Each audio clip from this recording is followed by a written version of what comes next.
Good evening, मैं Bhadauria sir और मेरे यूट्यूब चैनल मेजर आईएएस में आपका स्वागत है। हमारे इतिहास की सीरीज चल रही थी और इतिहास की सीरीज में हम मौर्य साम्राज्य की बात कर रहे थे और मौर्य साम्राज्य के अंतर्गत हम चंद्रगुप्त मौर्य की हमारी चर्चा कल हुई थी कि किस प्रकार चंद्रगुप्त मौर्य ने मगध राजवंश पर अधिकार किया और मौर्य वंश की स्थापना की। उसके बाद हमारी चर्चा बिंदुसार को लेकर हुई थी कि किस प्रकार बिंदुसार गद्दी पर बैठा और बिंदुसार को अमित्रघात कहा गया और किस प्रकार से बिंदुसार ने अपने साम्राज्य का विस्तार किया। यानी चंद्रगुप्त मौर्य के साम्राज्य को भी विस्तार बिंदुसार कर रहा है, इसलिए बिंदुसार को अमित्रघात भी कहा गया। ठीक है, चंद्रगुप्त मौर्य और दुर्धरा के पुत्र बिंदुसार थे जो गद्दी पर बैठे और बिंदुसार ने मगध साम्राज्य का विस्तार किया। उसमें कुछ चीजें अभी रह गई हैं, उन पर आज हम चर्चा करेंगे। इसके बाद हम चर्चा करेंगे अशोक सम्राट पर। ठीक है, तो आइए देखते हैं। तो कल हमारी बात इस पर चल रही थी, एक बार फिर से थोड़ा सा ओवरव्यू देख लेते हैं। ठीक है, तो कल हमारी चर्चा हो चुकी थी बिंदुसार जो चंद्रगुप्त मौर्य का पुत्र था। बिंदुसार को अमित्रघात, सिंगसेन, मद्रसार और अजातशत्रु वरिसार भी कहा गया। ठीक है, इसके बाद फिर बिंदुसार महान सम्राट अशोक के पिता थे, जिस पर भी कल चर्चा हुई थी। इसके अलावा दुर्धरा का पुत्र था। काफी बड़े साम्राज्य का जो है काफी बड़ा साम्राज्य मिला हुआ था चंद्रगुप्त मौर्य का और उसी साम्राज्य की विस्तारवादी नीति के तहत बिंदुसार ने अपने साम्राज्य को और बढ़ाया। ठीक है, उसके बाद बिंदुसार के उत्तराधिकारियों की बात आएगी तो उस पर चर्चा करेंगे। इसके बाद एक चर्चा बिंदुसार में जो आई थी वो थी सीरिया जो नरेश थे, है ना। एक तो स्ट्रैबो ने क्या कहा था कि सेंड्राकोटस जो चंद्रगुप्त हैं उसके बाद बिंदुसार उत्तराधिकारी बना, जिसे अमित्रघात भी कहा गया है। ठीक है, यहां तक चर्चा हमारी कल हुई थी। इसके बाद अगला जो हमारा था वो था बिंदुसार के शासनकाल में तक्षशिला के विद्रोह। तक्षशिला में 2 विद्रोह हुए थे और एक विद्रोह सुसीम ने दबाया था और एक विद्रोह जो है किसने, तो अशोक ने। अब यही से सारी समस्याओं का जो उत्पन्न होती है वो यही से होती है, क्योंकि सुसीम सबसे बड़ा बेटा है, अशोक सबसे छोटा बेटा है। इतिहासकार तो यहां तक लिखते हैं कि अशोक बहुत कम हाइट है, मोटा है, काला है, स्किन समस्या है, तो कहीं ना कहीं और सुसीम बहुत चतुर चालाक है, योग्य भी है। तो बिंदुसार चाहते थे कि सुसीम हमारा उत्तराधिकारी बने, लेकिन अशोक की महत्वाकांक्षाएं और चूंकि राधागुप्त का संरक्षण अशोक को मिला हुआ था, इसीलिए अशोक चाहता था कि किसी प्रकार से मगध की गद्दी हमें प्राप्त हो जाए। बिंदुसार अशोक की इन चालों को समझता था, इसीलिए बिंदुसार ने उसे उज्जैन का गवर्नर बना के रखा हुआ था। वहीं जब उज्जैन का गवर्नर रहा तो उसी समय विदिशा के एक व्यापारी की बेटी महादेवी से उसका विवाह हुआ। महादेवी जो है बौद्ध धर्म को मानने वाली थी और उन्होंने मगध आने से मना कर दिया। उन्होंने कहा कि मैं विदिशा में रहकर ही जो है अपना जीवन यापन करूंगी। इसीलिए महादेवी के कहने पर ही अशोक ने विदिशा में जो है सांची के स्तूप का निर्माण कराया था। ठीक है, विदिशा को प्राचीन काल में भेलसा या बेसनगर भी कहा गया है या ग्यारसपुर भी कहा गया, कई सारे नाम हैं, भेलसा, बेसनगर, ग्यारसपुर। इसी विदिशा में जो है एक स्तंभ की बात आई थी, गरुड़ स्तंभ, है ना। उस पर भी चर्चा हम करेंगे जब पुष्पमित्र संग आएगा, तो उसमें गरुड़ स्तंभ की बात आएगी। भागभद्र काल का जो है हेलियोडोरस राजदूत आया था, तो विदिशा में उसकी पत्नी रह रही है। अशोक उज्जैन का गवर्नर बना हुआ है और वहां पर भी उसकी क्रूरता के चर्चे हैं। इसीलिए बिंदुसार नहीं चाहता था कि अशोक किसी प्रकार से गद्दी पर विराजमान हो। लेकिन जब तक्षशिला का दूसरा विद्रोह हुआ तो सुसीम उस समय तक्षशिला में है। बिंदुसार बीमार पड़ गए। बिंदुसार ने चाहा कि मैं अब जो है सुसीम को गद्दी दे दूं और मैं गद्दी से हट जाता हूं। ये चाल जब अशोक को पता लगी तो अशोक ने अपनी ही बीमारी का बहाना बनाकर जो है मगध में रुकने का प्रयास किया। कहते हैं बाद में कुछ ऐसी घटनाएं हुई कि बिंदुसार को मिर्गी पड़ी और उनका देहांत हो गया। इसके बाद अशोक गद्दी पर बैठ जाता है, तो उसकी चर्चा हम अशोक में करेंगे। पहले यहां देख लेते हैं। तो वही तक्षशिला के विद्रोह, दूसरा विद्रोह का कारण अज्ञात है, और चलिए, है ना। तो कुछ समस्या आ गई थी वीडियो पॉज की, तो यहां तक बात चल रही थी। इसके बाद वही 3 चीजों की मांग की थी और कहा था कि हमारे यहाँ जो लेखकों का व्यापार नहीं होता है। इसके बाद हमारी चर्चा चल रही थी कि मिस्र के राजा टॉलेमी द्वितीय के काल में जो है डायनोसियस नामक राजदूत कहां पर आ रहा है, बिंदुसार के शासनकाल में आ रहा है। ठीक है, इसके बाद जो है साम्राज्य विस्तार की बात करते हैं। तो 16 प्रांत के राजाओं को नष्ट करके जो है बिंदुसार ने अपने साम्राज्य का विस्तार किया, इसीलिए उसको अमित्रघात कहा गया। यानी जितना प्रांत जो है अशोक चंद्रगुप्त मौर्य देकर रह गए थे, उसी प्रांत को और विस्तार करके उसने अपने साम्राज्य को बढ़ा लिया। ठीक है, इसमें खस के निवास स्थान पूर्व के पूर्वी राज्य से लेकर कश्मीर के पश्चिम तथा झेलम नदी तक अपने साम्राज्य को विस्तार कर लिया था। केवल कलिंग राज को छोड़कर, यानी जो उड़ीसा वाला प्रांत, यहाँ वाला जो प्रांत है, ये जो प्रांत है, इसको छोड़कर लगभग इस संपूर्ण क्षेत्र में बिंदुसार का शासन हो गया था। ठीक है, अशोक चंद्रगुप्त मौर्य का शासन लगभग ये प्रांत रहा था, बाकी इस प्रांत को जो है बिंदुसार जीत रहा है और अपने साम्राज्य में इसको मिला रहा है। इस प्रकार से बिंदुसार की यह साम्राज्यवादी नीति रही, इसीलिए इसको अमित्रघात कहा गया, शत्रुओं का विनाश करने वाला। अंततः क्या हुआ, वही कहानी मैंने बताई कि किस प्रकार से बिंदुसार बीमार पड़े और बीमारी के पश्चात अशोक गद्दी पर बैठ रहा है। ठीक है, उस पर चर्चा हम इसमें आगे करेंगे। इसके बाद सम्राट अशोक। तो सम्राट अशोक किस प्रकार से गद्दी पर बैठे, तो जैसे ही बिंदुसार को मिर्गी का दौरा पड़ा, राधा गुप्त ने अशोक को सम्राट घोषित कर दिया, अशोक मगध का सम्राट हो गया। अब जैसे ही सुसीम को पता लगता है कि अशोक को मगध का सम्राट बना दिया है, सुसीम जो है मगध आते हैं। मगध के सभी दरवाजों पर अशोक ने सेना को लगा रखा है। ठीक है, जितने भी मगध में एंट्री पॉइंट हैं, हर एंट्री पॉइंट पर अशोक ने जो है यूनानी सेना लगा रखी है, और यूनानी सेना से कर रखा है कि सुसीम जो हैं इस राजमहल के अंदर नहीं आने चाहिए। यानी कि जो मगध का साम्राज्य क्षेत्र है, उस साम्राज्य क्षेत्र से बाहर ही सुसीम को और बाकी के 6 भाइयों, बाकी के 5 भाइयों को रखा गया। टोटल जो है 5 भाई थे, 6 भाइयों को जो है कहां, राजमहल से बाहर रखा गया और सेना लगाई गई यूनानी। क्योंकि अगर भारतीय सेना वो स्वयं की सेना लगाएगा तो कहीं ना कहीं अगर सुसीम के प्रति वफादार हुए तो सुसीम को अंदर जो है आने का मौका मिल जाएगा, है ना।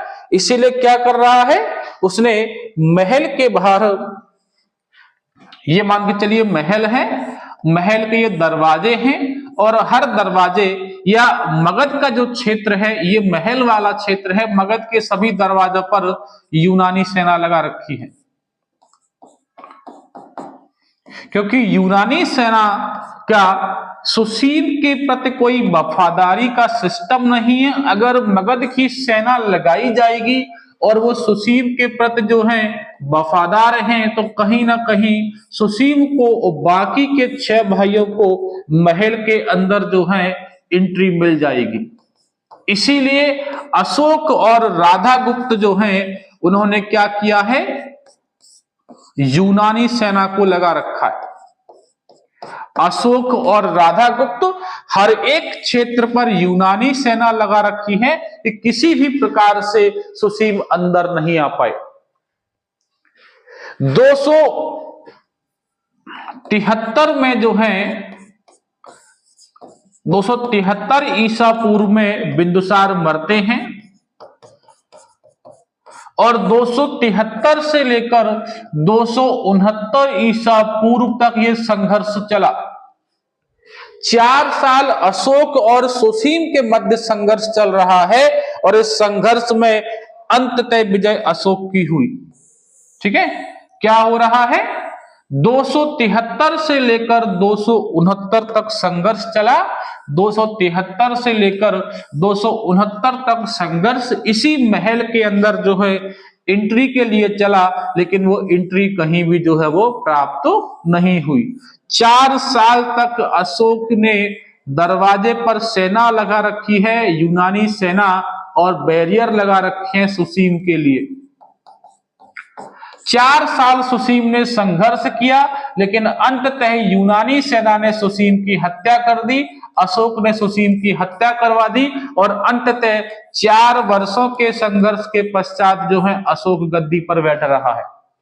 ठीक है, 4 वर्षों के संघर्ष के पश्चात अशोक को गद्दी प्राप्त हुई।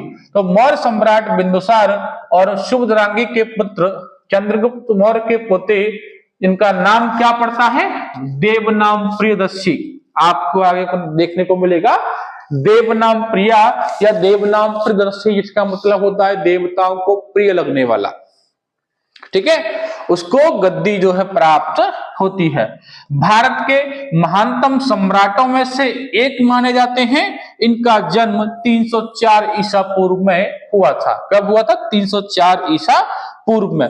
273 ईसा पूर्व में बिंदुसार की मृत्यु के पश्चात 4 साल के लंबे संघर्ष के पश्चात जो है उत्तराधिकार का संघर्ष चला, और 269 ईसा पूर्व में गद्दी प्राप्त कर रहे हैं। मूलतः 6 भाई हैं, लेकिन बाकी के सौतेले भाइयों को मिलाकर 99 भाइयों की हत्या करके अशोक गद्दी को प्राप्त कर रहा है। ठीक है, तो पहले आप इसका स्क्रीनशॉट ले लेंगे, फिर इसमें आगे बढ़ेंगे।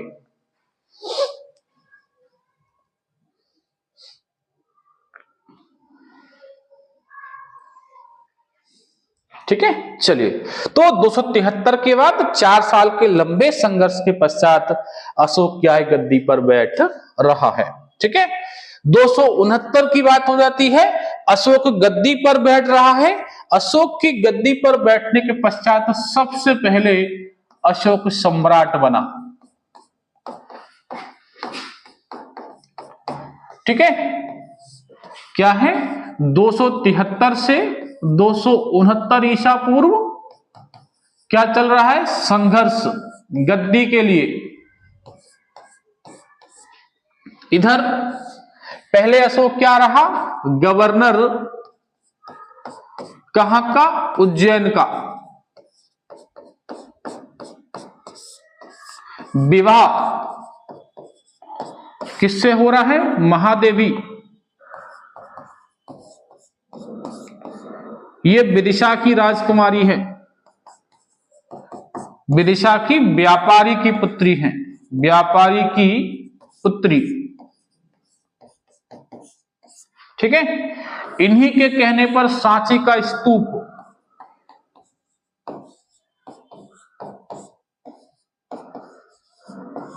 सांची का स्तूप बनाया गया। इन्हीं के पुत्र थे महेंद्र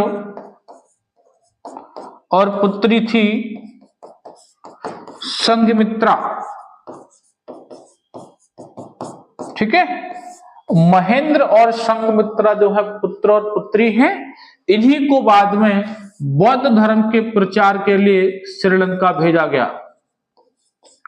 बौद्ध धर्म का प्रचार कहां भेजा गया? श्रीलंका भेजा गया। बाद में श्रीलंका से लौटकर आए ही नहीं। ठीक है, ये इसका प्रारंभिक जीवन है, ये इसका संघर्ष है।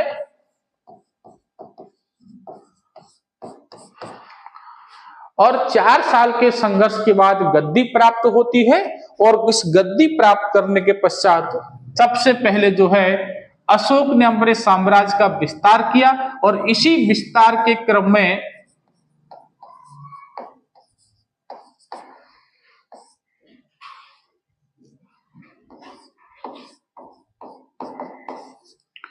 कलिंग युद्ध,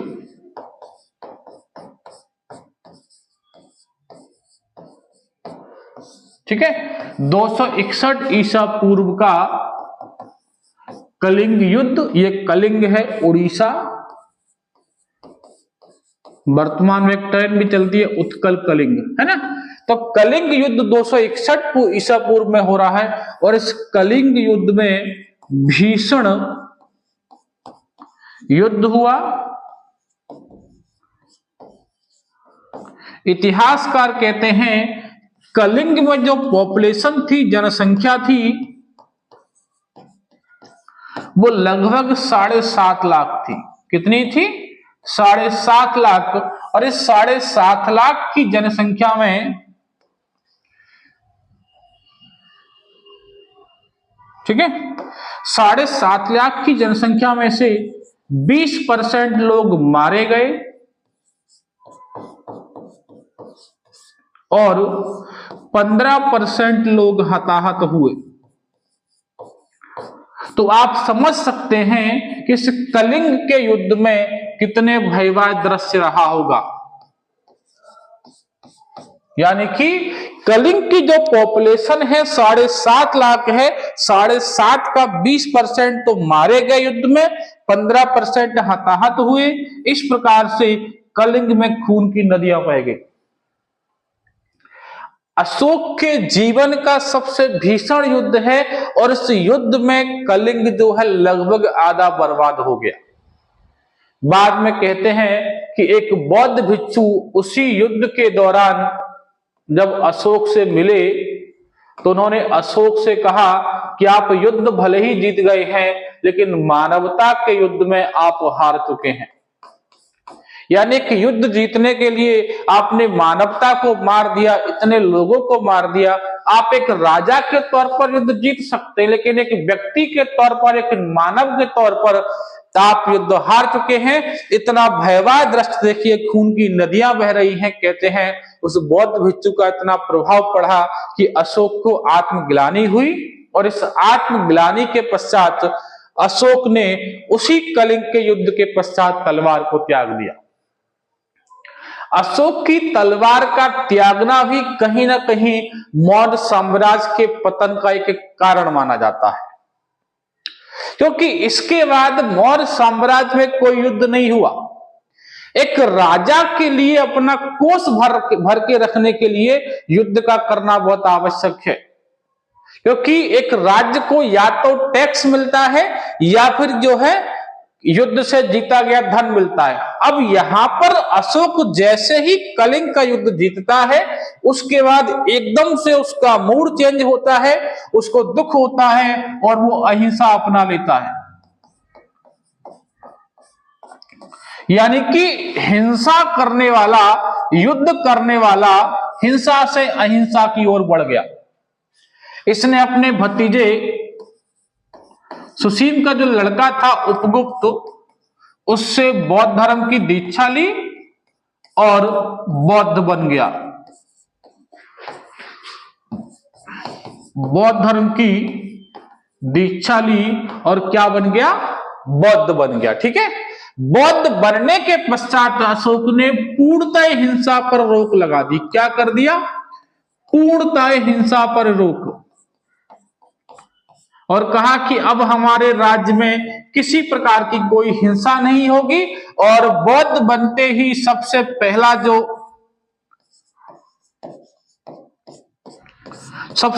जो कार्य है वो बोधगया पहुंचा। कहां पहुंचा? बोधगया। और बोधगया पहुंचकर सबसे पहले उसने वहां पर एक अभिलेख लगवाया, रोमन देही अभिलेख। रोमन देही अभिलेख, ठीक है, क्या लगवाया? रोमन देही अभिलेख। और यहां की प्रजा को जो टैक्स लगता था 1/2, उस 1/2 को 1/6 कर दिया। और ये अशोक का सबसे छोटा अभिलेख भी है,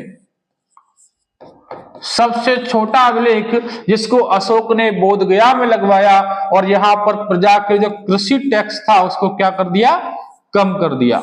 ठीक है, तो रोमन देही अभिलेख बोधगया में है। बौद्ध भिक्षु बनने के बाद सबसे पहला जो कार्य है, अशोक बोधगया पहुंचता है। बोधगया में वहां की प्रजा से मिलता है। भगवान बुद्ध की जन्म जो है, जहां पर ज्ञान की प्राप्ति हुई, वहां पहुंचता है। और वहां पर प्रजा से मिलने के बाद जो 1/2 टैक्स था उसको 1/6 कर देता है। और साथ ही यहां पर सबसे छोटा अभिलेख रोमनदेही अभिलेख का निर्माण किया गया। ठीक है, इतने काम होने के बाद फिर अशोक के जीवन में जो कार्य आते हैं वो है अभिलेख, शिलालेख और गुहालेख। अशोक के काल के अभिलेख ही मौर्य साम्राज्य की विस्तृत जानकारी हमें देखते हैं। चंद्रगुप्त के मौर्य के बारे में जानकारियां बहुत सारी मिलती हैं, तो मेगास्थनीज, चाणक्य, है ना, इसके अलावा सहगौरा अभिलेख, जूनागढ़ अभिलेख और जो है हिंदुकुश पर्वत। बिंदुसार के बारे में जानकारियां हमें जो है आपके चाणक्य के ग्रंथों से ही मिलती है। अशोक के बारे में जानकारी और अशोक के बाद के समय की जानकारी जो है हमें अशोक के शिलालेख, अभिलेख और जो है गुहालेखों से मिलती है। अशोक ने 13 शिलालेख, 14 शिलालेख लगवाए, 7 जो हैं अभिलेख लगवाए, जो 6 जगहों पर मिलते हैं, दिल्ली, टोपरा, दिल्ली, मेरठ, लोहिया, राज लोहिया, नंदनगढ़, है ना। इस प्रकार से जो है रामपुरवा जो है इस 14 शिलालेख हैं, 7 जो स्तंभ लेख हैं और जो 6 जगहों से मिलते हैं, इसके अलावा गुहालेख हैं, जहां से अशोक के जीवन काल का पूरा वर्णन हमें देखने को मिलता है। किस प्रकार से अशोक ने धम्म की नीति को लागू किया। धम्म यानी कि बौद्ध धर्म का धर्म। बौद्ध धर्म के धर्म को धम्म कहा जाता है। अशोक धम्म की नीति लागू कर रहा है। अशोक अपनी प्रजा को अपनी संतान कहता है। अशोक अहिंसावादी नीतियां लागू कर रहा है। अशोक ने युद्ध त्याग दिया। अशोक ने बौद्ध धर्म के प्रचार प्रसार के लिए अपने खजाने खोल दिए। अब जिस राजा ने युद्ध छोड़ दिया हो, जिस राजा ने टैक्सेस कम कर दिए हो, जिस राजा ने अपने खजाने बौद्ध धर्म के लिए खोल दिए गए हो और ब्राह्मण धर्म जो है उसको प्रतिबंधित कर दिया गया हो, क्योंकि ब्राह्मण धर्म में एक बलि प्रकार की प्रथा चलती थी और ब्राह्मणों को दान देना और दान लेना और उससे कार्य चलते थे, वो बिल्कुल प्रतिबंधित कर दिए और केवल बौद्ध धर्म का कार्य चल रहा है। इसके कारण से क्या हुआ कि ब्राह्मणवादी लोग जो वो अशोक के विरोधी हो गए। दूसरी तरफ युद्ध बंद हो गए हैं, पैसा आ नहीं रहा है, खजाने बौद्ध धर्म के प्रचार के लिए खोल दिए गए हैं, साथ में कृषि पर लगाए गए कर कम कर दिए गए, पशुओं की हिंसा बंद कर दी गई। तो धीरे धीरे जो है अशोक के शासन काल में ही जो है मौर्य साम्राज्य का पतन की शुरुआत हो जाती है। बाद में कुणाल गद्दी पर बैठता है, बृहद्रथ गद्दी पर बैठता है, वो कमजोर शासक साबित हुए और अंततः पुष्यमित्र शुंग ने जो है बृहद्रथ की हत्या करके शुंग वंश की नींव डाली। यानी अशोक के द्वारा अहिंसा की नीति अपनाने के कारण ही कहीं ना कहीं मौर्य साम्राज्य के पतन की नींव पड़ गई। इसीलिए मैंने कहा कि मात्र 137 वर्ष मौर्य साम्राज्य चला। 2 इतने महान सम्राट पैदा हुए, लेकिन फिर भी साम्राज्य का विस्तार बहुत कम वर्षों तक रहा। तो उसका मूल कारण है अशोक की अहिंसावादी नीति, है ना। इसी अहिंसावादी नीति के तहत अशोक ने जो है बहुत सारे शिलालेख और अभिलेख लगवाए और इन अभिलेखों में बाद में जो है धम्म का प्रचार प्रसार किया गया। कलिंग का युद्ध इसी प्रकार के 13वें जो है शिलालेख से मिलता है, जिसमें कहा गया कि जो है सम्राट अशोक ने 261 ईसा पूर्व में कलिंग का अभियान किया और इस कलिंग के अभियान के दौरान इतना भीषण युद्ध हुआ कि जो है अशोक ने वहां से अहिंसा की नीति अपनाई। दूसरे शिलालेख में अब जो है अशोक लिखता है कि पूरी प्रजा मेरी संतान है, मैं उनकी पिता की तरह रक्षा करूंगा और संपूर्ण प्रजा जो है मेरी संतान है। अशोक ने एक अभिलेख इलाहाबाद में लगवाया, जिस अभिलेख को बांटकर जो है मुगल राजवंश में खोदकर जो है दिल्ली ले जाया गया। इसी प्रकार से दिल्ली, टोपरा, दिल्ली, मेरठ, एक टोपरा और एक मेरठ में लगवाया गया, जो है सल्तनत काल में जो खोदकर कहां लाए गए, दिल्ली लाए गए। यानी मौर्य साम्राज्य के अधिकांश जीवन का वर्णन हमें कहां से मिलेगा, तो अशोक के अभिलेख और शिलालेखों से मिलेगा। अशोक ने ब्राह्मी, खरोष्टी, अरमाइक और ग्रीक लिपि का प्रयोग करके इन अभिलेखों को लगवाया था। कुछ अभिलेखों में नाम अशोक का जो है अशोक मिलता है, कुछ अभिलेखों में देव नाम की दृष्टि मिलता है। जैसे गुर्जरा मास्की अभिलेखों की बात करोगे तो यहां पर अशोक का नाम अशोक मिलेगा। पुराणों में अशोक को अशोक वर्धन कहा गया है, है ना। तो हर प्रकार से अशोक के नाम जो है आपको बहुत जगह अशोक मिलेंगे, कई जगह पे आपको जो है अशोक वर्धन मिलता है। पुराणों की बात करेंगे तो वहां पर अशोक वर्धन है जो है। इसके अलावा गुर्जरा और मास्की की बात करेंगे तो वहां पर आपको अशोक मिलेगा। इसके अलावा देव नाम प्रियदर्शी, यानी देवताओं को प्रिय लगने वाला नाम, ठीक है। तो यही कारण रहा कि अशोक के काल में ही मौर्य साम्राज्य का पतन हो गया। जिस प्रकार की अहिंसावादी नीतियों को लेकर चलता था, जिसके कारण से युद्ध बंद हो गए हैं, टैक्सेस कम कर दिए गए हैं, इसके अलावा कोष खजाने खोल दिए गए, बौद्ध धर्म का प्रचार प्रसार बहुत ज्यादा हो रहा है, जिसके कारण से खजाने कमजोर पड़ गए और अशोक के काल से धीरे धीरे जो है मौर्य साम्राज्य का पतन हुआ। यही कारण है कि मात्र 137 वर्षों के अंदर ही जो है मौर्य साम्राज्य का पतन हो जाता है। इसके बाद कुणाल गद्दी पर बैठते हैं। कुणाल के पश्चात बृहद्रथ गद्दी पर बैठता है।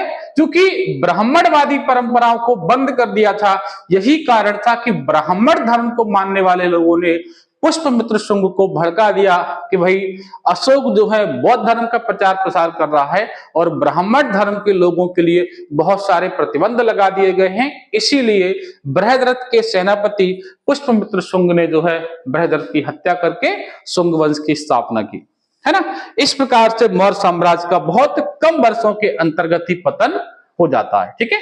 तो आज हम अशोक तक ही पढ़ेंगे। इसके बाद फिर जो अगला टॉपिक होगा उसमें अशोक की नीतियां हैं और किस प्रकार से अशोक ने कौन कौन से अभिलेख कहां पर लगवाए और उस अभिलेख के अंतर्गत क्या आपको देखने को मिलेगा, उस पर चर्चा हम जो अगले टर्न पे करेंगे। आज के लिए इतना ही। Thank you.